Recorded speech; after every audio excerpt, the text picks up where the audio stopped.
എല്ലാവർക്കും ഓൺലൈൻ ക്ലാസ്സിൻ്റെ പുതിയൊരു അധ്യായത്തിലേക്ക് സ്വാഗതം.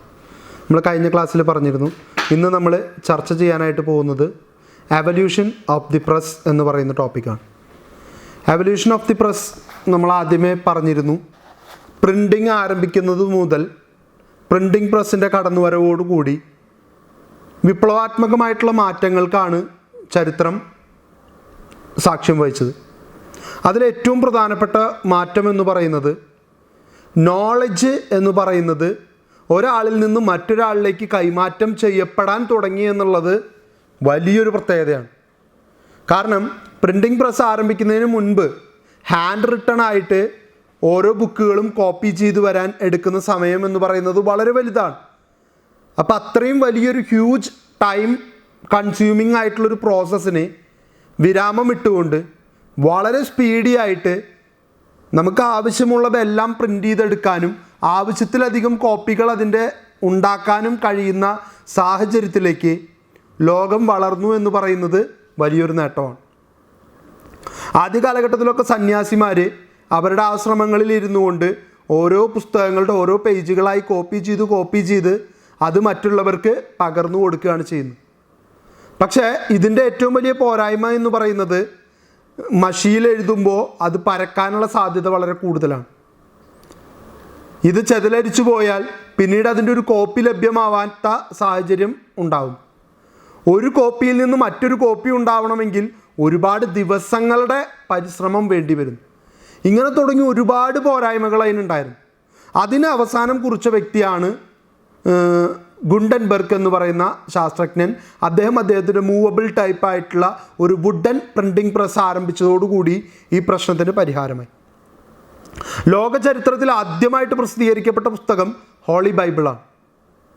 വെറും 42 ലൈൻ കൊണ്ട് ഹോളി ബൈബിളിനെ സംഗ്രഹിച്ച രൂപത്തിലേക്കാക്കി അത് പ്രിൻ്റ് ചെയ്തെടുത്തിട്ടാണ് ഗുണ്ടൻബർഗ് 1450കളിൽ പ്രിൻറ്റിങ്ങിൻ്റെ ചരിത്രം ആരംഭിക്കുന്നത്.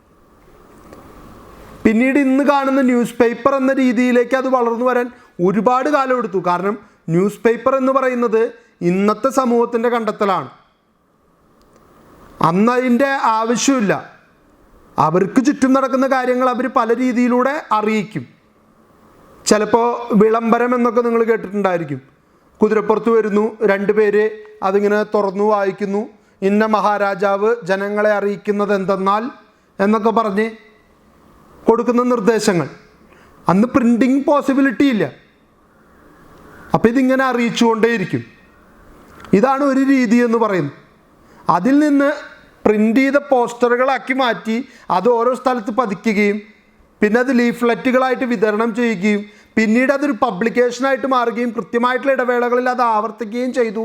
പിന്നീട് അത് ഡെയിലി ആയിട്ട് മാറിയപ്പോഴാണ് ന്യൂസ് പേപ്പർ എന്നുള്ള കോൺസെപ്റ്റിലേക്ക് ഇത് വളർന്നു വരുന്നത്. അപ്പോൾ ആദ്യത്തെ ഇന്ത്യൻ ന്യൂസ് പേപ്പർ ഏത്, ലോകത്തിലെ ആദ്യത്തെ പബ്ലിക്കേഷൻ ഏത്, ഇങ്ങനെ തുടങ്ങി ഒരുപാട് കാര്യങ്ങൾ കാണാനാണ് നമ്മൾ ഈ ചാപ്റ്ററിലൂടെ ശ്രമിക്കുന്നത്. അപ്പോൾ നമുക്ക് നേരെ ചാപ്റ്ററിലേക്ക് കിടക്കാം. Printing, the process of reproducing text and images has A long history behind it. The printing press has evolved over centuries in different countries. Gutenberg began the work of a printing press in 1436 in Mainz, Germany. It took him 4 years to finish his wooden press, which used movable metal type. The first book printed in the press was the Bible. The invention of printing press gradually paved the way for the launch of newspapers and magazines. Just as printing took several centuries to develop, the newspaper history had also taken several years to evolve. The historians have differing opinion about the origin and growth of newspapers. അപ്പോൾ news paper എന്ന് പറയുന്നതിൻ്റെ ഒരു തുടക്കം എന്ന് പറയുന്നത് ഒരുപാട് വർഷം എടുത്തിട്ടാണ് ഇത്തരത്തിലൊരു പ്രിൻറ്റിങ് പ്രോസസ്സിലേക്ക് നമ്മൾ എത്തിച്ചേരുന്നു. അതുവരെ മാനുസ്ക്രിപ്റ്റഡ് ആയിരുന്നു, ഹാൻഡ് റിട്ടൺ കോപ്പീസ് ആയിരുന്നു. അപ്പോൾ അതിനൊരു മാറ്റം കൊണ്ടുവരാനായിട്ട് ആദ്യമായിട്ട് ശ്രമിച്ച വ്യക്തിയാണ് ഗുണ്ടൻബർഗ്. അദ്ദേഹത്തിൻ്റെ മൂവബിൾ ടൈപ്പ് പ്രിൻറ്റിങ്ങിലൂടെ ആദ്യമായിട്ട് ലോകത്ത് പ്രിൻറ്റിങ് നടക്കുകയും ഫസ്റ്റ് ബുക്ക് ബൈബിൾ പ്രിൻ്റ് ചെയ്യുകയും പിന്നീട് അത് ഡെവലപ്പ് ചെയ്ത് ഇന്ന് കാണുന്ന രീതിയിലേക്ക് അത് ഉയർന്നു വരികയും ചെയ്തു. പക്ഷേ ഹിസ്റ്റോറിയൻസിനെ സംബന്ധിച്ചിടത്തോളം ഏതാണ് ആദ്യത്തെ പ്രിൻറ്റഡ് വേർഷൻ എന്ന് ചോദിച്ചാൽ അതിനെ സംബന്ധിച്ച് ബൈബിളാണെന്നുള്ളത് ഓക്കെ, ഏതാണ് ഫസ്റ്റ് പബ്ലിക്കേഷൻ എന്ന് ചോദിച്ചാൽ അതിനെക്കുറിച്ച് വളരെ വ്യത്യസ്തമായിട്ടുള്ള അഭിപ്രായങ്ങളാണ് നിലനിൽക്കുന്നത്. Among the early Romans, say around 130 BC, ക്രിസ്തുവിന് 130 വർഷം മുൻപ്, a practice of putting up handwritten bulletin in the main public square in Rome was prevalent. The bulletin called Acta Diurna described the daily events of interest and importance to the senators and to the public. ആദ്യത്തെ newspaper എന്ന് വിളിക്കാവുന്നത്. News paper എന്താ ചെയ്യുന്നത്? നമ്മളുടെ കഴിഞ്ഞൊരു ദിവസത്തെ recreate ചെയ്യുന്നു, പുതിയ ദിവസത്തിൽ ചെയ്യാനുള്ള കാര്യങ്ങളെക്കുറിച്ച് നമ്മളെ ഓർമ്മിപ്പിക്കുന്നു. നമ്മളെ എന്ന് പറഞ്ഞാൽ ഈച്ച് ആൻഡ് എവറി പേഴ്സൺ ചെയ്യേണ്ട കാര്യങ്ങളെക്കുറിച്ചല്ല, അതേസമയം ഇന്ന് നടക്കാൻ പോകുന്ന പ്രധാന കാര്യങ്ങളെക്കുറിച്ചും ചർച്ച ചെയ്യുന്നു എന്നുള്ളതാണ്. അങ്ങനെ നോക്കുമ്പോൾ ലോകത്തിലെ ആദ്യത്തെ ന്യൂസ് പേപ്പർ എന്ന് വിളിക്കാവുന്ന പബ്ലിക്കേഷൻ ഹാൻഡ് റിട്ടൺ ആയിട്ട് രാജാവ് പുറപ്പെടുവിക്കുന്ന ഉത്തരവുകൾ ആക്ട ഡയർന എന്ന പേരിൽ റോമിൻ്റെ പല ഭാഗങ്ങളിലും കൊണ്ടു പതിക്കും. ഓൾ ഓവർ ദി എംപയർ ജനങ്ങളത് വായിക്കും, അതിനനുസരിച്ച് അവർ പ്രവർത്തിക്കുകയും ചെയ്യും. അപ്പോൾ ഇതിനെയാണ് ആദ്യത്തെ ന്യൂസ് പേപ്പർ എന്ന് ചില ഹിസ്റ്റോറിയൻസ് വിളിക്കുന്നത്. The Acta Diurna put up in the different part of the Roman Empire was probably the first newspaper. The invention of movable type by Johannes Gutenberg around 1450 led to the development of printing presses and later newspaper and magazine. 1450 Johannes ഗുണ്ടൻബർഗ് എന്ന ശാസ്ത്രജ്ഞൻ അദ്ദേഹത്തിൻ്റെ printing press ആരംഭിച്ചതോടുകൂടി പ്രിൻറ്റിങ്ങിൻ്റെ development പിന്നെ വളരെ fast ആവാൻ തുടങ്ങി. ഒരുപാട് publications, ഒരുപാട് മാഗസിൻസൊക്കെ പുറത്തിറങ്ങാൻ തുടങ്ങി. Gutenberg's innovation touched off a communication revolution in the Western world. The use of printing press spread and more books appeared in the language of ordinary people. The knowledge which was highly concentrated and monopolized by a few in those days began to be democratized with the introduction of mass-produced books and later in the print media. Print media കടന്നു വന്നതോടുകൂടി ബുക്കിൻ്റെ production massive ആവാൻ തുടങ്ങിയതോടുകൂടി ഉണ്ടായ ഏറ്റവും വലിയ benefit എന്ന് പറയുന്നത് knowledge, അറിവ്, വളരെ ചുരുങ്ങിയ ആളുകളിൽ മാത്രം ഒതുങ്ങി നിന്നിരുന്ന അറിവ് വളരെ വലിയൊരു ക്യാൻവാസിലേക്ക് സ്പ്രെഡ് ചെയ്യാൻ തുടങ്ങി. അതിനൊരു ഡെമോക്രാറ്റിക് ടച്ച് വരാൻ തുടങ്ങി. അറിവ് എന്ന് പറയുന്നത് എല്ലാവർക്കും ഉള്ളതാണ് എന്നുള്ള തിരിച്ചറിവിലേക്ക് കാലഘട്ടം മാറാനായിട്ട് ഈ പ്രിൻറ്റിംഗ് പ്രസ് കാരണമായി തീർന്നു. The history of newspaper is as long as the history of books. Edwin Emre, a distinguished historian of journalism, has defined the following characteristics of a true newspaper. അപ്പോൾ എഡ്വിൻ എമറെ എന്ന് പറയുന്ന historian പറയുന്നു, ഒരു news paper എന്ന് പറയുന്നതിന് ചില qualities ഉണ്ടായിരിക്കണം, ചില ക്യാരക്ടറിസ്റ്റിക് ഫീച്ചേഴ്സ് ഉണ്ടായിരിക്കണം. അതെന്തൊക്കെയാണെന്നാണ് അദ്ദേഹം പറയുന്നത്. Is published at least weekly, ആഴ്ചയിൽ ഒരു വട്ടെങ്കിലും പബ്ലിഷ് ചെയ്തിരിക്കണം. Is produced by a mechanical printing process, mechanical printing പ്രോസസ്സിലൂടെ പ്രോസസ്സ് ചെയ്തെടുക്കുന്ന വസ്തുവായിരിക്കണം newspaper. Is available to people of all walk of life, ലോകത്തിൻ്റെ എല്ലാ ഭാഗത്തും എല്ലാ വിഭാഗത്തിലും പെട്ട ആളുകൾക്ക് ലഭ്യമാകുന്നതായിരിക്കണം. ഫോർ എ പ്രൈസ്, ഒരു ഫിക്സഡ് എമൗണ്ടിൽ എല്ലാവർക്കും നേടിയെടുക്കാൻ പറ്റുന്നതായിരിക്കണം. Prints news of general interest rather than the items on specialised topics such as religion or business. മതം, വ്യവസായം തുടങ്ങിയിട്ടുള്ള മേഖലകളെ വിട്ടു നിർത്തി അല്ലെങ്കിൽ മാറ്റി നിർത്തി മെയിൻ ഫോക്കസ് എന്ന് പറയുന്നത് പബ്ലിക്കിൻ്റെ ജനറൽ ഇൻട്രസ്റ്റിന് കൊടുക്കുന്നതായിരിക്കണം ന്യൂസ് പേപ്പർ എന്ന് പറയുന്നത്. Is readable by people of ordinary literacy, സാധാരണ അക്ഷരാഭ്യാസമുള്ള ആർക്കും ന്യൂസ് പേപ്പർ വായിക്കാനായിട്ട് പറ്റണം. അല്ലാതെ പണ്ഡിതന്മാർക്കും വളരെ വലിയ ആളുകൾക്കും മാത്രം വായിച്ചാൽ മനസ്സിലാകുന്ന അർത്ഥഗർഭങ്ങളായിട്ടുള്ള വാക്കുകൾ ഉപയോഗിച്ചുള്ളതായിരിക്കരുത് newspaper. Is timely and is stable over time. നിലനിൽക്കുന്നതും ഒപ്പം കൃത്യസമയത്ത് പുറത്തിറങ്ങുന്നതായിരിക്കണം. ആഴ്ചയിൽ ഒരു വട്ടം ഉണ്ടാവുള്ളതായിരിക്കും, ആയിക്കോട്ടെ. അത് ഞായറാഴ്ച 10 മണിക്ക് ഇറങ്ങുന്നുണ്ടെങ്കിൽ ഞായറാഴ്ച 10 മണിക്ക് തന്നെ ഇറങ്ങിയിരിക്കണം. അതാണ് ടൈമിംഗ് എന്ന് പറയുന്നത്, ടൈംലി എന്ന് പറയുന്നത്. ദെൻ അത് നിലനിൽക്കുന്നതായിരിക്കണം, സ്റ്റേബിൾ ആയിരിക്കണം. By above definition the first true newspaper was Oxford Gazette. Acta Diurna എന്ന് പറയുന്നത് നമുക്കൊരു ന്യൂസ് പേപ്പർ എന്ന് വിളിക്കാൻ പറ്റുമെങ്കിലും കുറേ നിർദ്ദേശങ്ങളാണ്, ജീവിതവുമായിട്ട് ബന്ധപ്പെട്ടതാണ്. പക്ഷേ ഈ പറഞ്ഞ ക്യാരക്ടറിസ്റ്റിക്സ് ഒന്നുമില്ല. സ്റ്റേബിൾ ഓവർ ടൈം ഇല്ല, ടൈംലി ആയിക്കോളണം നിർബന്ധമില്ല. ഇന്നിപ്പോൾ 8 മണിക്ക് ഒരെണ്ണം ഒട്ടിച്ചു കഴിഞ്ഞാൽ പിന്നെ അടുത്തത് കൊണ്ടുവരുന്നത് ചിലപ്പോൾ 4 ദിവസം കഴിഞ്ഞിട്ടോ 10 ദിവസം കഴിഞ്ഞിട്ടോ ആയിരിക്കും. അപ്പോൾ ടൈംലി അല്ല. പിന്നെ അത് ഒരു ജനറൽ ഇൻട്രസ്റ്റിനെ മാത്രം ഫോക്കസ് ചെയ്തുകൊണ്ടുള്ളതായിക്കൊള്ളണം എന്നും എല്ലാ നാനാ തുറയിൽപ്പെട്ട ആളുകൾക്കും acceptable ആവണമെന്നും available ആവണമെന്നുമില്ല.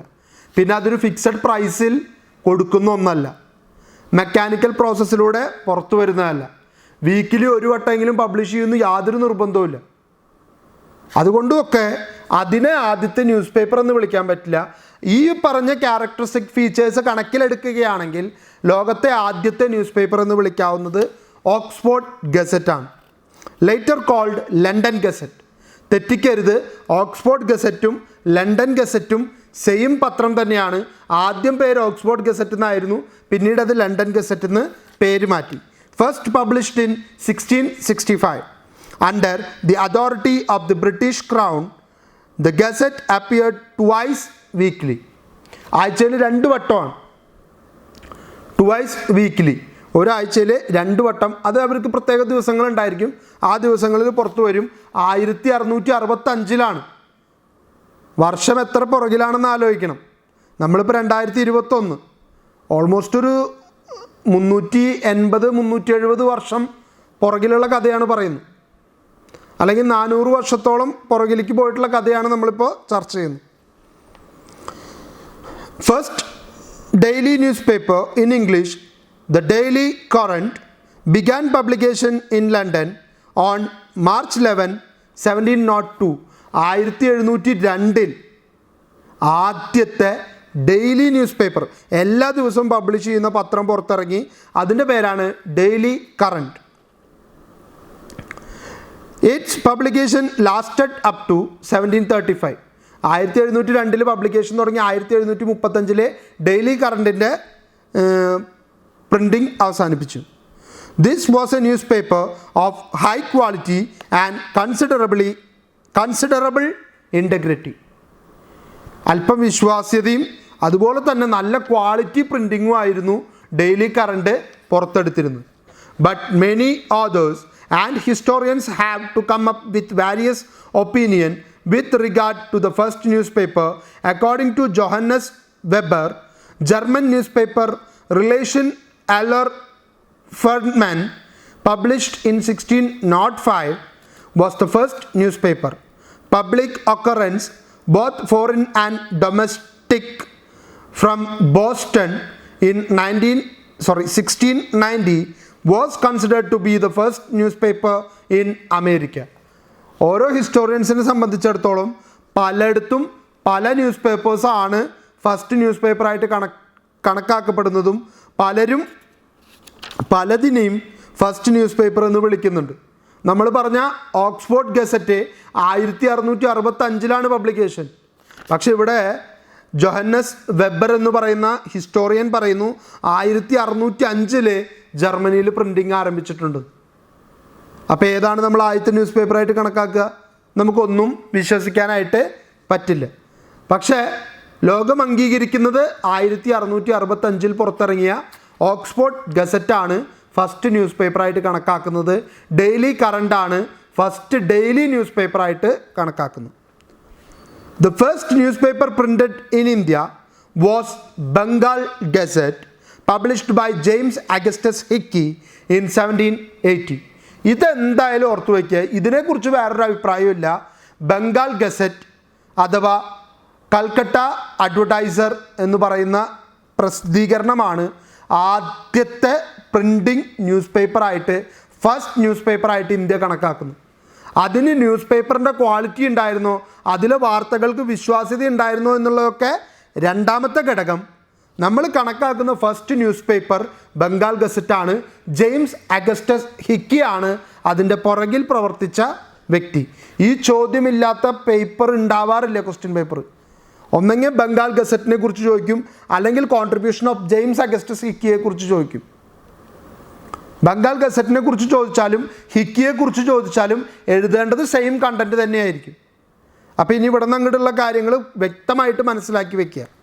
With advance in technology and literacy, more and more newspapers were published in various countries.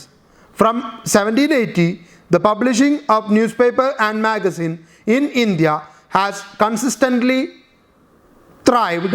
The circulation and readership of newspaper are on the rise amidst steady decline of circulation of newspaper in Europe and United States. കാലം മുന്നോട്ട് പോകുന്നതിനനുസരിച്ച് പലയിടത്തും പല രീതിയിലുള്ള പല തരത്തിലുള്ള പേപ്പറുകൾ പ്രസിദ്ധീകരിക്കാനും മാഗസിനുകൾ ഇറങ്ങാനൊക്കെ തുടങ്ങി. പക്ഷേ 1750 ശേഷം ഇന്ത്യയിൽ വളരെ ശക്തമായിട്ടുള്ളൊരു വളർച്ച ന്യൂസ് പേപ്പർ റീഡർഷിപ്പിനും സർക്കുലേഷനും വന്നെങ്കിലും അമേരിക്കയിലും മറ്റ് യൂറോപ്യൻ കൺട്രീസിലൊക്കെ ഇത് ഡിക്ലൈൻ ചെയ്യുന്നതായിട്ടാണ് കാണാനായിട്ട് തുടങ്ങിയത്. Evolution of the Indian press. എങ്ങനെയാണ് ഇന്ത്യൻ പ്രസ്സിൻ്റെ തുടക്കം എന്നുള്ളതാണ്. Printing presses were first brought to India in the 16th century by Christian missionary for publishing evangelical literature. Evangelical literature means Christian literature. ക്രിസ്തുവുമായി ബന്ധപ്പെട്ട കഥകൾ, അത്ഭുതങ്ങൾ, അദ്ദേഹത്തിൻ്റെ പ്രബോധനങ്ങളൊക്കെ അച്ചടിക്കുന്നതിന് വേണ്ടിയിട്ടാണ് ആദ്യമായിട്ട് ഇന്ത്യയിലെ പ്രിൻറ്റിംഗ് പ്രസ് ആരംഭിക്കുന്നത്. അത് ബ്രിട്ടീഷ് മിഷണറീസ് ആണ് തുടക്കം കുറിച്ചത്. Their publication included the Bible and the other materials that aided conversion and evangelization. Dr. Nadik Krishnamurthy, a noted historian of the press, in his work Indian Journalism, states that the first printed book in India was Doctrina Christa, Doctrine of Christ. നാദിക് Krishnamurthy എന്ന് പറയുന്ന ആളുടെ history പ്രകാരം അദ്ദേഹം നടത്തിയ സ്റ്റഡിയുടെ വെളിച്ചത്തിൽ Indian ജേർണലിസത്തിൽ ആദ്യത്തെ published work, നേരത്തെ നമ്മൾ പറഞ്ഞു ആദ്യത്തെ ന്യൂസ് പേപ്പർ എന്ന് വിളിക്കാവുന്നത് ബംഗാൾ ഗസറ്റാണ്. ആദ്യത്തെ പ്രിൻ്റഡ് വർക്ക് എന്ന് പറയുന്നത് ഡോക്ട്രിൻ ക്രിസ്റ്റ എന്ന് പറയുന്ന പുസ്തകമാണ്. അതിൻ്റെ അർത്ഥം ഡോക്ട്രിൻ ഓഫ് ക്രൈസ്റ്റ്, ക്രൈസ്റ്റിൻ്റെ തത്വങ്ങൾ എന്നുള്ളതാണ് അതിന് അർത്ഥം. എ മിഷണറി പബ്ലിക്കേഷൻ ഇൻ 1557, 1557 ഇന്ത്യയിൽ പ്രിൻറ്റിങ് ആരംഭിക്കുന്നു. ന്യൂസ് പേപ്പർ അല്ല, പ്രിൻറ്റിങ് ആരംഭിക്കുന്നു. This book was printed at a printing press set up by Jesuit priest in Goa. Doctrina Christa was a catechism text written by Saint Francis Xavier. The student in the Jesuit college received instruction from this book. അപ്പോൾ ഇത് Francis Xavier എന്ന് പറയുന്ന Christianity മൊത്തം അംഗീകരിക്കുന്ന ഗോവയിലെ അദ്ദേഹത്തിൻ്റെ അഴുകാത്ത ശരീരം ഇപ്പോഴും സൂക്ഷിച്ചിരിക്കുന്നു എന്നാണ് പറയുന്നത്.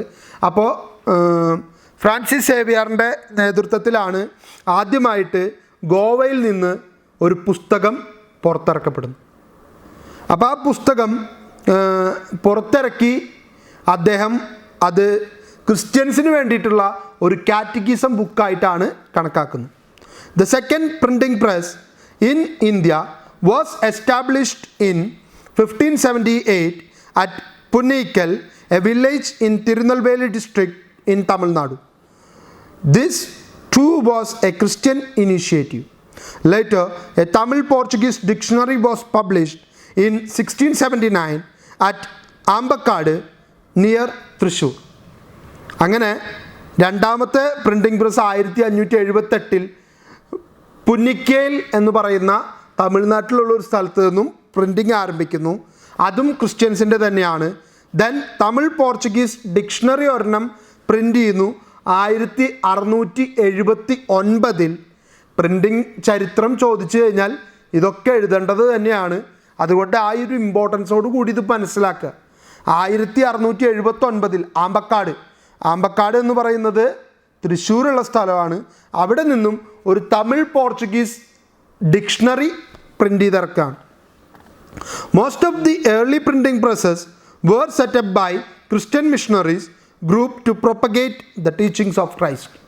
ക്രിസ്ത്യാനിറ്റി സ്പ്രെഡ് ചെയ്യുന്നതിന് വേണ്ടി, ക്രിസ്തുവിൻ്റെ ജീവിതത്തെക്കുറിച്ച് ജനങ്ങളെ ബോധവാന്മാരാക്കാൻ വേണ്ടി ക്രിസ്ത്യൻ മിഷണറീസ് ആരംഭിച്ചിട്ടുള്ളതാണ് ഇവിടെയുള്ള പല printing പ്രസ്സുകളും.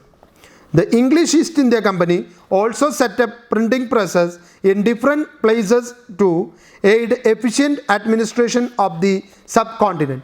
Printing press began operation in Bombay, Madras and Calcutta in the 17th and 18th centuries. The birth of first newspaper in the country was towards the end of the 18th century. 17-18 നൂറ്റാണ്ടുകളിൽ Christian മിഷണറീസിൻ്റെ printing പ്രസ്സുകൾ കൂടാതെ ഇത്തരത്തിലുള്ള printing പ്രസ്സുകൾ ആരംഭിക്കാൻ British government തന്നെ തയ്യാറായി. അത് അവരുടെ ഈ നാട്ടിലെ അഡ്മിനിസ്ട്രേഷൻ നല്ല രീതിയിൽ മുന്നോട്ട് കൊണ്ടുപോകുന്നതിൻ്റെ ഭാഗമായിട്ട് അവർക്ക് കൊടുക്കാൻ കഴിയുന്ന ഇൻസ്ട്രക്ഷൻസ് ജനങ്ങൾക്ക് കൊടുക്കാൻ വേണ്ടിയിട്ടാണ്. പക്ഷേ ഇന്ത്യയിൽ ആദ്യമായിട്ട് ന്യൂസ് പേപ്പർ ഇറക്കുന്നത് ജെയിംസ് അഗസ്റ്റസ് ഹിക്കിയാണ്. 1780 ആദ്യത്തെ ന്യൂസ് പേപ്പർ ബംഗാൾ ഗസറ്റ് എന്ന പേരിൽ പുറത്തിറക്കുന്നു. അദ്ദേഹം തന്നെ അതിൻ്റെ പബ്ലിഷറാവുന്നു, അദ്ദേഹം തന്നെ അതിൻ്റെ റിപ്പോർട്ടറാവുന്നു, അദ്ദേഹം തന്നെ അതിൻ്റെ എഡിറ്ററാവുന്നു, അദ്ദേഹം തന്നെ അതിൻ്റെ വിതരണത്തിൽ മുൻകൈ എടുക്കുന്ന വ്യക്തിയാകും. ഇനി എന്തൊക്കെയാണ് ആ പത്രം പ്രസിദ്ധീകരിച്ചിരുന്നത്, എന്തായിരുന്നു അതിൻ്റെ കണ്ടൻറ്റ്, അത് എത്രത്തോളം ഇന്ന് വാല്യൂ ഉള്ളതാണ് എന്നുള്ളതാണ് നമ്മൾ ഇനി നോക്കാനായിട്ട് പോകുന്നത്. James Augustus hiki. Like English education, railways, telegraph and cricket, the press originated in India during the British rule. The main players in each case initially were British citizens. It was an Englishman, James Augustus Hickey, who brought out the first newspaper in India. The first issue appeared on January 29, 1780 in Calcutta, bearing the name Bengal Gazette or the original Calcutta General Advertiser. It was a weekly newspaper published in English and addressed exclusively to the large group of British residents in Calcutta. Its front page carried only classified advertisements, a practice prevailed in newspaper in England. അപ്പോൾ 1780 ജാനുവരി 29 ആദ്യത്തെ newspaper എന്ന് വിളിക്കാവുന്ന പ്രസിദ്ധീകരണം ഇന്ത്യയിൽ ഇറങ്ങുന്നു. Cricket, Telegram, railway തുടങ്ങിയിട്ടുള്ള എല്ലാം, English education ഉൾപ്പെടെ എല്ലാം ബ്രിട്ടീഷുകാരുടെ കോൺട്രിബ്യൂഷൻ ആയിരുന്നെങ്കിൽ ന്യൂസ് പേപ്പറും അവരുടെ തന്നെ കോൺട്രിബ്യൂഷനാണ്.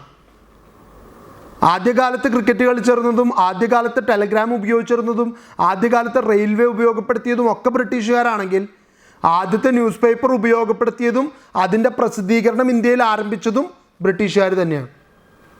ജെയിംസ് അഗസ്റ്റസ് ഹിക്കി എന്ന് പറയുന്ന ഒരു ഇംഗ്ലീഷുകാരനാണ് ഇതിൻ്റെ പുറകിൽ പ്രവർത്തിച്ച ബ്രെയിൻ ബിഹൈൻഡ് ദി അറ്റംപ്റ്റ് എന്ന് വിളിക്കാവും. എന്തുകൊണ്ട് അദ്ദേഹം ഒരു ഇന്ത്യയിലൊരു ന്യൂസ് പേപ്പർ ഇറക്കിയെന്ന് ചോദിച്ചാൽ അതിനുള്ള വിശദീകരണം താഴെ വരുന്നുണ്ട്. ഇനി ഈ പ്രസിദ്ധീകരണത്തിൻ്റെ പ്രത്യേകത, ബംഗാൾ ഗസറ്റ് എന്നാണ് പേര്, അഥവാ ഒറിജിനൽ കൽക്കട്ട ജനറൽ അഡ്വർടൈസർ എന്ന് വിളിക്കുന്നതും ഇതിനെ തന്നെയാണ്. ഹിക്കീസ് ഗസറ്റ് എന്ന് വിളിക്കുന്നതും ബംഗാൾ ഗസറ്റിനെ തന്നെയാണ്. 3 പേരിലും ഇതറിയപ്പെടുന്നു. വളരെ ഇമ്പോർട്ടൻ്റ് ആണ്. ഈ ചോദ്യമില്ലാത്ത പരീക്ഷാ പേപ്പർ ഉണ്ടാവില്ല. ജെയിംസ് അഗസ്റ്റസ് ഹിക്കിനെ കുറിച്ചോ ബംഗാൾ ഗസറ്റിനെ കുറിച്ചോ ചോദിക്കാത്ത പരീക്ഷാ പേപ്പർ ഉണ്ടാവില്ല. അപ്പോൾ അതിൽ വരേണ്ട കാര്യങ്ങളാണ് പറയുന്നത്. 1780 ജനുവരി 29. ജനുവരി 29 അറിയില്ലെങ്കിൽ എഴുതാൻ നിൽക്കണ്ട. 1780 മാത്രം എഴുതിയാൽ മതി. 1780 എന്ന് ഉറപ്പില്ലെങ്കിൽ, എഴുതാൻ കിട്ടുന്നില്ലെങ്കിൽ end of the 18th century, ഇത്ര മതി. നിങ്ങൾ വെറുതെ കൊണ്ടുപോയിട്ട് തെറ്റുത്തരങ്ങൾ എഴുതല്ലേ. നിങ്ങൾക്ക് വൺ വേർഡുകളില്ല, 2 മാർക്കിൻ്റെ ചോദ്യങ്ങളേ ഉള്ളൂ. So in which year Bengal gazette started it's publication എന്നൊരു ചോദ്യം വരില്ല. ബംഗാൾ ഗസറ്റിനെ കുറിച്ച് ചോദിക്കുമ്പോൾ അതിൻ്റെ പബ്ലിക്കേഷൻ ഡേറ്റ് നിങ്ങൾക്ക് അറിയുന്നില്ലെങ്കിൽ 1780 മാത്രം എഴുതിയാൽ മതി. വർഷം നിങ്ങൾക്ക് കിട്ടുന്നില്ലെങ്കിൽ paper started at the end of the 18th century മതി, പ്രശ്നം തീർന്നു. തൽക്കാലം അങ്ങനെ പോട്ടെ, ബാക്കി കണ്ടന്റ് പറയാം അതിനെക്കുറിച്ച്. ജെയിംസ് അഗസ്റ്റസ് ഹിക്കി എന്ന ഇംഗ്ലീഷുകാരനാണ് പത്രം ആരംഭിച്ചത്. Like other systems prevail in India, modern English education, railway, cricket, all are the contribution of the Britishers. Also, the newspaper has been started by a Englishman named James Augustus Hickey. ഈ ജെയിംസും അഗസ്റ്റസും ഒന്നും കിട്ടിയില്ലെങ്കിലും hiki എന്നൊരു പേരെങ്കിലും ഓർത്തു വയ്ക്കുക, കാരണം ഇത് ചോദിക്കാതിരിക്കില്ല. അതുകൊണ്ടാണ് news paper was started as A weekly, printed 1 copy in a week, അതാണ് വീക്ക്ലി. അതിനുശേഷം നിങ്ങൾ പറയേണ്ടത് it's first page almost covered with the എന്താണ് ക്ലാസിഫൈഡ് അഡ്വർടൈസ്മെൻറ്റ്സ്. ക്ലാസിഫൈഡ്സ് എന്താ? 5 സെൻറ്റ് സ്ഥലം വിൽക്കാനുണ്ട്, ഫുള്ളി ഫർണിഷ്ഡ് വീട് വിൽക്കാനുണ്ട്, ഇങ്ങനെയുള്ള കാര്യങ്ങളെക്കുറിച്ചുള്ള പരസ്യങ്ങളെയാണ് ക്ലാസിഫൈഡ്സ് എന്ന് പറയുന്നത്. അന്നത്തെ കാലഘട്ടത്തിൽ ഇംഗ്ലണ്ടിൽ നിലനിന്നിരുന്ന രീതിയാണ് പേപ്പറിൻ്റെ ഫ്രണ്ട് പേജ് ക്ലാസിഫൈഡ് പരസ്യങ്ങളാണ്. അന്ന് ഇന്നത്തെ പോലത്തെ വലിയ വിവാദങ്ങളൊന്നും വായിക്കാനില്ല. ഒരു സോളാർ കേസോ അല്ലെങ്കിൽ എന്താ പറയുക പിൻവാതിൽ നിയമനോ അതും അല്ലെങ്കിൽ ഗവർണറും പൊളിറ്റിക്കൽ പാർട്ടികളും തമ്മിലുള്ള പ്രശ്നങ്ങളോ ഇതൊന്നും അല്ലല്ലോ അവരുടെ ചർച്ച. അന്ന് ഡേ ടു ഡേ ലൈഫിൽ സാധനങ്ങൾ വാങ്ങാനും വിൽക്കാനുമുള്ള പരസ്യങ്ങൾക്കാണ് പ്രാധാന്യം. ഇന്ന് ക്ലാസിഫൈഡ്സ് വളരെ ഉൾപേജുകളിൽ വരുന്ന ഒന്നാണ്. ഇറലവൻ്റ് എന്ന് വേണമെങ്കിൽ വിളിക്കാം, കാരണം അധികം ആൾക്കാരൊന്നും ശ്രദ്ധിക്കില്ല. ഇതുമായിട്ട് ബന്ധപ്പെട്ട് കിടക്കുന്ന കുറച്ച് ആൾക്കാർ മാത്രമേ ശ്രദ്ധിക്കുള്ളൂ. പക്ഷെ അന്ന് അങ്ങനെയല്ല, അതിനാണ് ഏറ്റവും കൂടുതൽ പ്രാധാന്യം ലഭിച്ചിരുന്നത് എന്നുള്ളത് കൊണ്ട് അത് ഫ്രണ്ട് പേജിൽ തന്നെ വരും. Then this news paper is basically this news paper is generally addressed for the English people or English residents who were living in Calcutta. കൽക്കട്ടയിലുള്ള ഇംഗ്ലീഷുകാർക്ക് വേണ്ടിയിട്ടാണ് ഈ പത്രം ഇറക്കിയിരുന്നത്. കാരണം ഈ പത്രത്തിൻ്റെ മീഡിയം ഏതാ? ഇംഗ്ലീഷാണ്. It was printed in English language. അതുകൊണ്ട് ഇന്ത്യക്കാരന് വായിക്കാൻ പറ്റില്ല. നല്ല എഡ്യൂക്കേഷൻ പുറത്തുനിന്ന് കിട്ടാത്ത ഇന്ത്യക്കാരന് ഇത് വായിച്ച് മനസ്സിലാക്കാൻ പറ്റില്ല. ഇനിയും പത്രത്തിൻ്റെ കുറച്ച് ക്വാളിറ്റീസ് പറയുന്നുണ്ട്. Hiki was the founder, editor, printer and promoter of this weekly. It was A 2-page newspaper and the size of the paper was 12 inches by 8. 12 inch നീളവും 8 അടി വീതിയിലുമാണ് ഈ പേപ്പർ പ്രിൻ്റ് ചെയ്തിരുന്നത്. ഇതും നിങ്ങൾക്ക് എഴുതാൻ 8ഉം 12ഉം കിട്ടിയില്ലെങ്കിൽ പ്രശ്നമില്ല. It was A 2-page news paper എന്ന് പറയും. Then hiki was the founder, editor, reporter, printer and promoter of the news paper. ഈ വാചകവും നിങ്ങൾക്ക് പറയാൻ പറ്റും. Then advertisement occupied more space than reading matters. വായിക്കാനുള്ളതിനേക്കാൾ കൂടുതൽ പരസ്യങ്ങളാണ് ഇതിനകത്ത് കുത്തി നിറച്ചിരുന്നത്. The lead story were mainly taken from old European newspaper. This newspaper was a primitive one from the point of view of the contents, printing and publication, but it has the significance of a historical newspaper. ഈ പത്രത്തിൽ വന്നിരുന്ന പ്രധാന സ്റ്റോറീസൊക്കെ മുൻപേ ഇറങ്ങിയിട്ടുള്ള ഏതെങ്കിലും English പത്രത്തിൽ നിന്ന് copy അടിച്ചതായിരിക്കും. അതുകൊണ്ടുള്ള ഏറ്റവും വലിയ പ്രശ്നം എന്ന് പറയുന്നത്, ഈ കോപ്പി അടി കൊണ്ടുള്ള പ്രശ്നം എന്ന് പറയുന്നത്, ഇതിനെ നല്ലൊരു ന്യൂസ് പേപ്പറായിട്ട് കണക്കാക്കാൻ പറ്റില്ല. പക്ഷേ ഇന്ത്യയിൽ ആദ്യമായിട്ട് ന്യൂസ് പേപ്പർ ആരംഭിച്ചത് ആര്? ഏതാണ് ഇന്ത്യയിലെ ഫസ്റ്റ് ന്യൂസ് പേപ്പർ എന്ന് ചോദിച്ചാൽ അതിന് ബംഗാൾ ഗസറ്റ് എന്നൊരു ഉത്തരം മാത്രമേ കൊടുക്കാനായിട്ട് പറ്റുള്ളൂ. അതാണ് ഈ ന്യൂസ് പേപ്പറിൻ്റെ ഏറ്റവും വലിയ പ്രത്യേകത. Bengal Gazette contained news of fighting between the East India Company and various local kings.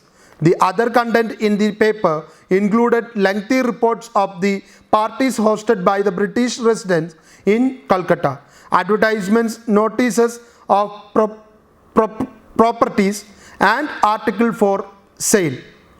Hickey's column, Poet's Corner, and a section for letter to the editor. But it is important to note that there was hardly any news that really concerned the Indians. അപ്പോൾ ഈ പേപ്പറിൻ്റെ മറ്റ് ഗുണഗണങ്ങളാണ് പറയുന്നത്. പ്രധാനമായിട്ടും local കിങ്സുമായിട്ട് British East India Company നടത്തുന്ന യുദ്ധത്തെക്കുറിച്ചുള്ള പരാമർശങ്ങളായിരിക്കും കൂടുതലുണ്ടായിരിക്കുക. അല്ലെങ്കിൽ കൽക്കട്ടയിൽ താമസിക്കുന്ന ഏതെങ്കിലും ഒരു ഇംഗ്ലീഷുകാരൻ നടത്തുന്ന പാർട്ടിയെക്കുറിച്ച് അതിൻ്റെ വിശദമായിട്ടുള്ള റിപ്പോർട്ടുകൾ, അതും അല്ലെങ്കിൽ ഏതെങ്കിലും തരത്തിലുള്ള അഡ്വർടൈസ്മെൻറ്റുകളാണ് കൂടുതലായിട്ടുണ്ടായിരിക്കുക. പിന്നെ ഈ പത്രത്തിലുള്ള പ്രധാനപ്പെട്ട ചില കാര്യങ്ങളാണ്. ഒന്ന്, ഹിക്കീസ് കോളം. അദ്ദേഹം തന്നെ എഴുതുന്ന അദ്ദേഹത്തിൻ്റേതായിട്ടുള്ള ഒരു കോളം അതിനകത്ത് ഉണ്ടാവാറുണ്ട്. ദെൻ പോയിറ്റ്സ് കോർണർ, ഏതെങ്കിലും ഒരു പോയത്തെക്കുറിച്ച് ഏതെങ്കിലും ഒരു പോയിറ്റോ റൈറ്ററോ ബ്രിട്ടീഷുകാരനായിരിക്കും, അയാൾ എഴുതിയത് പോയിറ്റ്സ് കോർണർ എന്ന് പറയുന്ന ഭാഗത്ത് കൊടുക്കും. ദെൻ ലെറ്റർ ടു എഡിറ്റർ, എഡിറ്റർക്കുള്ള ലെറ്ററുകൾ പബ്ലിഷ് ചെയ്യാനുള്ളൊരു കോളം കൂടി അദ്ദേഹത്തിൻ്റെ പേപ്പറിൽ മാറ്റി വെച്ചിരുന്നു. ഇന്നത്തെ പേപ്പറുകളിൽ ദി ഹിന്ദു ഉൾപ്പെടെയുള്ള എല്ലാ പത്രങ്ങളും തുടരുന്ന ഒരു രീതി തന്നെയാണ് ലെറ്റർ ടു എഡിറ്റർ. മനോരമയും മാതൃഭൂമിയൊക്കെ ആഴ്ചയിൽ ഒരു വട്ടമോ 2 വട്ടമോ ആയിട്ട് ചുരുക്കുമ്പോൾ ദി ഹിന്ദു എല്ലാ ദിവസവും ലെറ്റർ ടു എഡിറ്റർ തിരഞ്ഞെടുക്കപ്പെടുന്ന ലെറ്ററുകൾ പബ്ലിഷ് ചെയ്യാറുണ്ട്. ഏറ്റവും വലിയ പോരായ്മ എന്ന് പറയുന്നത് ഈ പത്രത്തിൽ, ഈ പ്രസിദ്ധീകരണത്തിൽ ഇന്ത്യക്കാരന് വേണ്ടിയിട്ടുള്ള ഒന്നും തന്നെ ഇല്ലായിരുന്നു. അതാണ് ഏറ്റവും വലിയ പോരായ്മ. Bengal gazette claimed to be an impartial newspaper. It proclaimed under the masthead a weekly political and commercial paper open to all parties but influenced by none. അവരുടെ ടൈറ്റിലാണ് പറയുന്നത് weekly political and commercial paper, open to all parties, എല്ലാവർക്കും വേണ്ടിയിട്ടാണ്, but influenced by none, ആരിലാലും സ്വാധീനിക്കപ്പെടാത്ത എല്ലാവർക്കും വേണ്ടിയിട്ടുള്ള പ്രസിദ്ധീകരണം എന്നാണ് പറഞ്ഞിരുന്നത്. But the journal carried out partisan campaign against the Governor General Warren Hastings. പക്ഷെ ആരെയും ഉദ്ദേശിച്ചല്ല, ആർക്കും വേണ്ടിയിട്ടല്ല എന്ന് പറഞ്ഞിരുന്നെങ്കിലും ഈ പത്രത്തിൻ്റെ മെയിൻ അറ്റാക്ക് അന്നത്തെ ഗവർണർ ജനറൽ ആയിരുന്ന വാരൻ ഹേസ്റ്റിങ്സിനെതിരായിരുന്നു. അദ്ദേഹത്തെ അംഗീകരിക്കാൻ ഈ പത്രം തയ്യാറായിരുന്നില്ല. അദ്ദേഹത്തിനെതിരെ നിരന്തരം വാർത്തകൾ ഇവർ സൃഷ്ടിച്ചുകൊണ്ടിരുന്നു. His wife and then Chief Justice Elijah Impey, അന്നത്തെ ചീഫ് ജസ്റ്റിസ് ആയിരുന്ന എലിജ ഇംപെയും വാരൻ ഹേസ്റ്റിങ്സും അദ്ദേഹത്തിൻ്റെ ഭാര്യയും ചേർത്തുകൊണ്ടുള്ള ഗോസിപ്സ് ഉണ്ടാക്കിവിടാനാണ് ഈ പത്രം കൂടുതൽ ശ്രദ്ധിച്ചത്. Hicky's Gazette generally made use of its pages for gossiping and lampooning the private life of the British officers. അന്നത്തെ പ്രധാനപ്പെട്ട ബ്രിട്ടീഷ് ഓഫീസേഴ്സിനെ കുറിച്ചോ അവരുടെ ഭാര്യമാരെ കുറിച്ചോ ഗോസിപ്പുകൾ ഉണ്ടാക്കിവിടുക, ഇല്ലാ കഥകൾ, നുണക്കഥകൾ പ്രചരിപ്പിക്കാനാണ് ഈ പത്രം ഏറ്റവും കൂടുതൽ ശ്രദ്ധിച്ചിരുന്നത്. This was a suspicion that sir Philip Francis, a member of the governor general's council and an enemy of Warren Hasting, supplied Hicky with slanderous information which Hickey skillfully used in his paper to target Hastings, a suspicion fortified by the fact that Hickey's paper never attacked Sir Francis. അപ്പോൾ sir Francis എന്ന് പറയുന്ന ഒരു വ്യക്തി, ഈ പറയുന്ന governor ജനറലിൻ്റെ കമ്മിറ്റിയിലുള്ളൊരു വ്യക്തി, അദ്ദേഹമാണ് ഹിക്കിക്ക് വേണ്ടി വാർത്തകൾ സൃഷ്ടിച്ചു കൊടുത്തിരുന്നത്. ഈ പറയുന്ന എലിജ ഇംപേനെയും വാരൻ ഹേസ്റ്റിങ്സിൻ്റെ വൈഫിനെയും കൂട്ടിച്ചേർത്ത് ഇല്ലാ കഥകൾ പ്രചരിപ്പിച്ചുണ്ടാക്കിയിരുന്നത് സർ ഫ്രാൻസിസ് ആണ്. ആ കിട്ടുന്ന വാർത്തകളെ ഹിക്കി അദ്ദേഹത്തിൻ്റെ കഴിവ് ഉപയോഗിച്ച് ജനങ്ങൾക്ക് വായിക്കാൻ രസമുള്ള വാർത്തയാക്കി മാറ്റുകയാണ് ചെയ്തിരുന്നത്. ആ ഉപകാരത്തിന് പ്രത്യുപകാരം എന്നോണം സർ ഫ്രാൻസിസിനെ കുറിച്ച് ഒന്നും തന്നെ ഹിക്കി അദ്ദേഹത്തിൻ്റെ പ്രസിദ്ധീകരണത്തിൽ പരാമർശിക്കാറില്ല. Report that another newspaper was being planned and the subscribers of the Hickey's Gazette were being approached made him furious. He began to malign everyone who supported the new venture. The grant of postal facility to the newspaper called the India Gazette made Hickey attack mercilessly Warren Hastings and his wife. Chief Justice Ija Imbe became his special target of attack, whom he criticized for dubious ways of amassing wealth. അപ്പോൾ ഇവിടെ ഒരു പുതിയ പത്രം ആരംഭിക്കുകയാണ്. ആ പത്രത്തിൻ്റെ പേരാണ് India Gazette. ആ ഇന്ത്യ ഗസറ്റിന് പോസ്റ്റൽ ഫെസിലിറ്റീസ് അനുവദിച്ചുകൊണ്ട്, പോസ്റ്റൽ ഫെസിലിറ്റീസിന് ഗ്രാൻഡ് അനുവദിച്ചുകൊണ്ട് വാരൻ ഹേസ്റ്റിംഗ് മുന്നോട്ട് വരികയാണ്. വാരൻ ഹേസ്റ്റിങ്സിൻ്റെ ഈ തീരുമാനത്തെ ഇഷ്ടപ്പെടാതിരുന്ന ഹിക്കി നിരന്തരം അദ്ദേഹത്തെക്കുറിച്ച് മോശമായിട്ടുള്ള കഥകൾ പടച്ചുവിടാൻ തുടങ്ങി. ഒപ്പം അതിന് അദ്ദേഹം ടാർഗറ്റ് ചെയ്തത് എലിജ ഇംബെ എന്ന് പറയുന്ന അന്നത്തെ ചീഫ് ജസ്റ്റിസിനെ കൂടിയായിരുന്നു. Warren Hasting took finally action against Hickey for defamation in 1781. അവസാനം ഗതികെട്ട വാരൻ ഹേസ്റ്റിംഗ് ഇദ്ദേഹത്തിനെതിരെ ഡിഫമേഷന്, അപകീർത്തിപ്പെടുത്തിയതിന് കേസെടുക്കാൻ തീരുമാനിച്ചു. He was convicted and sentenced to a year's imprisonment and to pay fine of ₹2,000. അന്ന് 2000 രൂപ പിഴ അടയ്ക്കാനും 1 വർഷം ജയിലിൽ കിടക്കണം എന്നുള്ള ശിക്ഷയാണ് ഈ അപകീർത്തിപ്പെടുത്തിയതിൻ്റെ പേരിൽ ജെയിംസ് അഗസ്റ്റസ് ഹിക്കിക്ക് നേരിടേണ്ടി വന്നത്. Officials were under the impression that with Hickey in jail, Bengal Gazette would disappear. Their calculations were wrong. Gazette continued to appear regularly while Hickey was in prison. അപ്പോൾ ജയിലിലടയ്ക്കുമ്പോൾ വാരൻ ഹേസ്റ്റിങ്സിൻ്റെ പ്രതീക്ഷ എന്ന് പറയുന്നത് ഇതോടുകൂടി Bengal gazette അവസാനിച്ചോളൂ, ഇനി ഇത്തരത്തിലുള്ള അപവാദങ്ങൾ നമുക്ക് കേൾക്കണ്ടല്ലോ എന്ന് വിചാരിച്ചു. പക്ഷേ ഹിക്കി ജയിലിലായിട്ട് പോലും ഇതിൻ്റെ പ്രസിദ്ധീകരണം തുടർന്നുകൊണ്ടിരുന്നു. Warren Hasting and his chief justice were repeatedly lampooned. A series of actions was taken against Hickey and his weekly.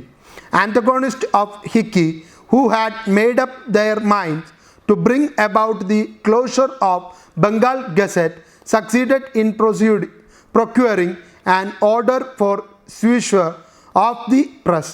In March 1782, the types for printing the press paper were confiscated and Bengal Gazette was suppressed by the East India Company. This marked the premature and unceremonized death of India's first newspaper. 1750 start ചെയ്ത് 82 പത്രം നിർത്തലാക്കേണ്ടി വന്നു. കാരണം തുടർച്ചയായിട്ട് Warren ഹേസ്റ്റിങ്സിനെ ആക്രമിച്ചുകൊണ്ടിരുന്നപ്പോൾ അദ്ദേഹം പല വഴികളിലൂടെ പത്രത്തെ അടച്ചുപൂട്ടലിൻ്റെ വക്കിലേക്ക് കൊണ്ടുപോവുകയും 1782 മാർച്ചിൽ പത്രത്തിൻ്റെ പ്രിൻറ്റിംഗ് മെറ്റീരിയൽസ് മുഴുവൻ കോൺഫിസ്കേറ്റ് ചെയ്തു, കണ്ടുകെട്ടി. ഇനി അത് ഉപയോഗിക്കാനായിട്ട് അവരെ അനുവദിക്കാതിരിക്കുന്ന രീതിയിലേക്ക് പത്രസ്ഥാപനത്തെ സീസ് ചെയ്തു. അതോടുകൂടി വാരൻ ഹേസ്റ്റിങ്സിനെതിരായിട്ടുള്ള ആക്രമണം അദ്ദേഹത്തിന് അവസാനിപ്പിക്കേണ്ടതായിട്ട് വന്നു. The seizure of the press was a severe blow to the already hurt editor. He faced trouble after trouble and suffered heavily by courting the wrath of the authority. He died in obscurity. Bound volume of Bengal Gazette preserved at the National Library in Kolkata and British Museum newspaper library at Colindale bear testimony of James Augustus Hickey, the pioneer journalist in India. 1752 Bengal Gazette അടച്ചുപൂട്ടിയതോടുകൂടി editor ഒരുപാട് മാനസിക വ്യത അനുഭവിക്കേണ്ടി വന്നു. അദ്ദേഹത്തിന് ഒരുപാട് നിയമ നടപടികൾ നേരിടേണ്ടതായിട്ട് വന്നു. അവസാനം അദ്ദേഹം വളരെ വേദനയോടുകൂടി, അല്ലെങ്കിൽ അദ്ദേഹം മരിക്കുന്നത് വളരെ നിരാശയോടുകൂടി തന്നെയാണ്. പക്ഷെ അദ്ദേഹം പ്രസിദ്ധീകരിച്ച ബംഗാൾ ഗസറ്റ് എന്ന പത്രം അതിൻ്റെ ക്വാളിറ്റി ഒന്നും നോക്കിയിട്ടല്ല, ഇന്ത്യയിലെ ആദ്യത്തെ പ്രസിദ്ധീകരണം എന്ന രീതിയിൽ, ആദ്യത്തെ ന്യൂസ് പേപ്പർ എന്ന രീതിയിൽ ബംഗാളിലെ മ്യൂസിയത്തിൽ, കൊൽക്കട്ടയിലെ മ്യൂസിയത്തിലും അതുപോലെ തന്നെ ഇംഗ്ലണ്ടിലെ മ്യൂസിയത്തിലും അതിൻ്റെ കുറച്ച് കോപ്പീസ് ഇന്നും എടുത്തു വച്ചിട്ടുണ്ട്. കാരണം അതൊരു ചരിത്രമാണ്. ഇന്ത്യയിൽ പ്രസ് ആരംഭിക്കുന്നതിൻ്റെ ചരിത്രം പറയുമ്പോൾ ഹിക്കിയെക്കുറിച്ച് പറയാതിരിക്കാൻ പറ്റില്ല. അയാൾ ഇന്ത്യക്ക് വേണ്ടി പത്രം ഇറക്കിയതല്ല. ഇന്ന് കാണുന്ന പത്രങ്ങളുടെ ഒരു നല്ല വശവും അതിന് അവകാശപ്പെടാനില്ല. എന്നിരുന്നാലും ആദ്യത്തെ പ്രസ് എന്ന് വിളിക്കാവുന്നത്, ആദ്യത്തെ ന്യൂസ് പേപ്പർ എന്ന് വിളിക്കാവുന്നത് ബംഗാൾ ഗസറ്റ് തന്നെയാണ്. ഇത് എസ്സേ ആയിട്ട് ചോദ്യം വരും, 5 മാർക്കിൻ്റെ ചോദ്യം വരും, ചിലപ്പോൾ 2 മാർക്കിൻ്റെ ചോദ്യം വരും. നിങ്ങൾ ചോദ്യത്തിൻ്റെ വെയിറ്റേജ് കണക്കാക്കി എത്ര മാർക്കാണോ അനുവദിച്ചിട്ടുള്ളതെന്ന് മനസ്സിലാക്കിയതിന് ശേഷം ഉത്തരം എഴുതാനായിട്ട് ശ്രദ്ധിക്കുക. എന്തൊക്കെ ഉൾപ്പെടുത്തണം, എന്തൊക്കെ കുറയ്ക്കണം എന്നൊക്കെ നിങ്ങൾ തീരുമാനിക്കുക. 10 മാർക്കിൻ്റെ എസ്സേ ആണെങ്കിൽ നിങ്ങളൊരു ചെറിയ ചരിത്രം, ഇന്ത്യൻ പ്രസ്സിൻ്റെ ചരിത്രം പറയാം. ആദ്യത്തെ പ്രസിദ്ധീകരണം ഡോക്ട്രീന ക്രിസ്റ്റയാണ്. അത് ക്രിസ്ത്യൻ വെഞ്ചറായിരുന്നു. അതിനുശേഷം വീണ്ടും ക്രിസ്ത്യാനിറ്റി തന്നെ ഇവിടെ പുതിയ പ്രസിദ്ധീകരണങ്ങൾ തുടങ്ങുകയും ഫ്രാൻസിസ് സേവിയറാണ് ആദ്യത്തെ പ്രസിദ്ധീകരണം ആരംഭിച്ചത്. രണ്ടാമത്തേത് തമിഴ്നാട്ടിൽ തുടങ്ങുകയും മൂന്നാമത്തേത് തൃശ്ശൂരിലെ ആമ്പക്കാട് എന്ന് പറയുന്ന സ്ഥലത്ത് ആരംഭിക്കുകയും അതിൽ നിന്ന് ആദ്യമായിട്ടൊരു തമിഴ് പോർച്ചുഗീസ് ഡിക്ഷണറി പുറത്തിറക്കുകയും ചെയ്തു. ഈ ഒരു ചെറിയ ചരിത്രം പറഞ്ഞതിന് ശേഷം വേണം ജെയിംസ് അഗസ്റ്റസ് ഹിക്കിനെ കുറിച്ച് സംസാരിക്കാൻ. ഇനി കൺക്ലൂഡിംഗ് പാരഗ്രാഫും കൂടി നമുക്കൊന്ന് നോക്കാം. Hiki was undoubtedly the pioneer of Indian journalism. Bengal gazette had A thrilling and turbulent history despite the fact that it had short life of 2 years. 2 വർഷം ഉണ്ടായുള്ളൂവെങ്കിലും ആ പത്രം നൽകിയൊരു ഇമ്പാക്റ്റ്, പലർക്കും പത്രം തുടങ്ങാനുള്ള ഒരു പ്രചോദനമാണ് അത് കൊടുത്തത്. But considering the context and the content of this paper, it is hardly appropriate to call him the father of Indian journalism. ക്വാളിറ്റിയും മറ്റൊന്നും നോക്കിയിട്ടല്ല, ആദ്യം തുടങ്ങിയ വ്യക്തി എന്നുള്ള രീതിയിൽ തന്നെ ബംഗാൾ ഗസറ്റിനെ ഇന്ത്യയിലെ ആദ്യത്തെ ന്യൂസ് പേപ്പർ എന്നും ഹിക്കിയെ ഫാദർ ഓഫ് ഇന്ത്യൻ ജേർണലിസം എന്നും വിളിക്കാൻ സാധിക്കും. His weekly exclusively addressed the English residents of Calcutta and its contents were mainly gossips and scandals. അത് ഇംഗ്ലീഷുകാരായിട്ടുള്ളവർ കൽക്കട്ടയിൽ താമസിക്കുന്നവർക്ക് വേണ്ടി ഇറക്കിയ പ്രസിദ്ധീകരണമാണ്. അതിനകത്ത് മെയിനായിട്ടൊരു കണ്ടൻറ്റും ഇല്ല, ഗോസിപ്പുകളും മറ്റുള്ളവരെ കുറിച്ചുള്ള അപവാദങ്ങളും മാത്രമായിരുന്നെങ്കിലും അതാണ് അന്ന് കാലത്ത് ഇറങ്ങിയ ആദ്യത്തെ ന്യൂസ് പേപ്പർ എന്ന് ഇന്ത്യ വിളിക്കുന്നത്. GNS Raghavan, A historian of Indian journalism, in his work the press in India A new history, described Hickey as merely the first in a long line of Anglo-Indian newspaper publishers. English India അല്ലെങ്കിൽ English പത്രങ്ങൾ ആരംഭിക്കുന്ന പബ്ലിഷേഴ്സിൻ്റെ കൂട്ടത്തിൽ ഹിക്കിയാണ് ഏറ്റവും ആദ്യത്തെ വ്യക്തിയായിട്ട് GNS Raghavan കണക്കാക്കുന്നത്. അപ്പോൾ ഹിക്കിയുടെ പ്രാധാന്യമുണ്ട്, കാരണം അദ്ദേഹമാണ് ഒരു തുടക്കം കുറിച്ചത്. ബാക്കിയുള്ളവർക്ക് അതിനുള്ള ധൈര്യം ഉണ്ടായിരുന്നില്ല. ആ ധൈര്യമില്ലാത്ത കാലത്ത് അദ്ദേഹം ആ ഒരു ധൈര്യം പകർന്നു കൊടുത്തു എന്ന് പറയുന്നത് വലിയൊരു മോട്ടിവേഷൻ തന്നെയാണ്. പക്ഷെ പത്രത്തിൽ കാര്യമായിട്ടുള്ള കണ്ടന്റ് ഇല്ല എന്നുള്ളത് ഒരു യാഥാർത്ഥ്യമായിരുന്നു. അപ്പോൾ ഇത്രയുമാണ് ഹിക്കിയുടെ ബംഗാൾ ഗസറ്റിനെ കുറിച്ച് നമുക്ക് പഠിക്കാനുള്ളത്. ഞാൻ പറഞ്ഞതുപോലെ 2 മാർക്കിനും 5 മാർക്കിനും 10 മാർക്കിൻ്റെ ചോദ്യവുമായിട്ട് Bengal Gazette and the contribution of James Augustus Hicky എന്ന് പറഞ്ഞിട്ട് ചോദ്യം വരാറുണ്ട്. ബംഗാൾ ഗസറ്റ് എന്ന് മാത്രം ചോദിക്കാറുണ്ട്, ഹിക്കി എന്ന് മാത്രം ചോദിക്കാറുണ്ട്. ഇങ്ങനെ പല രീതിയിലും ഇത് ചോദ്യമായിട്ട് വരാൻ സാധ്യതയുള്ളതാണ്. ഇനി നമുക്ക് അടുത്തത് ചർച്ച ചെയ്യാനുള്ളത് ജെയിംസ് സിൽക്ക് ബക്കിംഗ്ഹാം എന്ന് പറയുന്ന മറ്റൊരു ജേർണലിസ്റ്റിനെ കുറിച്ചാണ്. അദ്ദേഹം പക്ഷേ ഹിക്കിയെ പോലെ അല്ലായിരുന്നു, വളരെ മികച്ച ഒരു ജേർണലിസ്റ്റും ഒപ്പം തന്നെ അദ്ദേഹം ജേർണലിസം എഴുതിയിരുന്നത് അല്ലെങ്കിൽ അദ്ദേഹത്തിൻ്റെ റൈറ്റിങ്സ് പൂർണ്ണമായിട്ടും ഇന്ത്യക്കാർക്ക് കൂടി ഉപകാരപ്പെടുന്ന തരത്തിലുള്ളതായിരുന്നു എന്നുള്ളതാണ് ജെയിംസ് സിൽക്ക് ബക്കിംഗ്ഹാമിൻ്റെ ഏറ്റവും വലിയ പ്രത്യേകത എന്ന് പറയുന്നത്. അദ്ദേഹം ഒരു ഇംഗ്ലീഷുകാരൻ തന്നെയായിരുന്നു. അപ്പോൾ അദ്ദേഹത്തെക്കുറിച്ച് കൂടുതലായിട്ട് നെക്സ്റ്റ് ക്ലാസ്സിൽ കാണാം. നിങ്ങൾക്ക് എല്ലാവർക്കും നല്ലൊരു ദിവസം ഉണ്ടാവട്ടെ എന്ന് ആശംസിക്കുന്നു. Thank you.